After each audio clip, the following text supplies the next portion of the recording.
Dangdang aftershocks na ang naitala ng PHIVOLCS matapos ang magnitude 7.4 na lindol sa karagatang sakop ng Hinatuan, Surigao del Sur pasado alas 10:30 ng gabi, ito lamang December 2. Ayon sa PHIVOLCS, maaaring tumagal pa ng ilang linggo ang mga aftershock. We would still be expecting aftershocks. Aftershocks would usually, meron pa tayong aftershocks na ma-register few days to few weeks after the main shock. Pero habang tumatagal naman, lumiliit yung number at bumababa yung magnitude. Naitala ang intensity 7 sa City of Tandag habang naramdaman din ng mga karating lugar ang mas mababang intensity. Agad na naglabas ng tsunami warning ang PHIVOLCS pagkatapos ng malakas na pagyanig noong Sabado. Umabot sa 0.64 meters ang naitalang pagtaas ng alon sa Mawes Island sa Hinatuan. Umabot din ang tsunami sa lalawigan ng Bislig City at Port of Dapa, gayon din sa Mati, Davao del Sur. Ayon sa PHIVOLCS, nagmula ang lindol sa Philippine Trench na dati na ring nakapagtatala ng malalakas na lindol.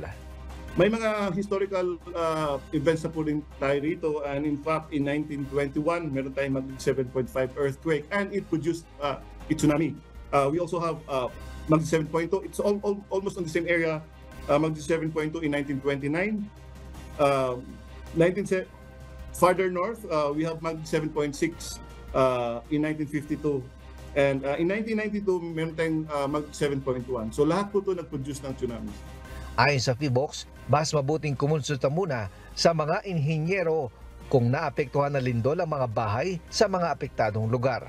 If they can see na may crack doon sa bahay nila, huwag muna silang pumasok kasi kung hindi ito nasira during the main shock, baka masira ito kapag may malakas na aftershock. Malayo rin nila ang lindol sa Mindanao para makaimpluwensya sa West Valley Fault na sinasabing makapaglalabas din ng malakas na lindol. Ayon sa PHIVOLCS, malaking bagay ang ginagawang paghahanda ng pamahalaan at publiko sa lindol. We cannot be 100% of course ready. That's impossible. But people now are more aware than say 20 or 30 years ago. Dahil din po sa, again, with our earthquake drills na ginagawa. Nilinaw naman ng PHIVOLCS na walang kaugnayan ng El Nino sa lindol. Ray Pelayo, UNTV News and Rescue, Diyos ang aming sandigan, serbisyo publiko ang aming pinahalagaan.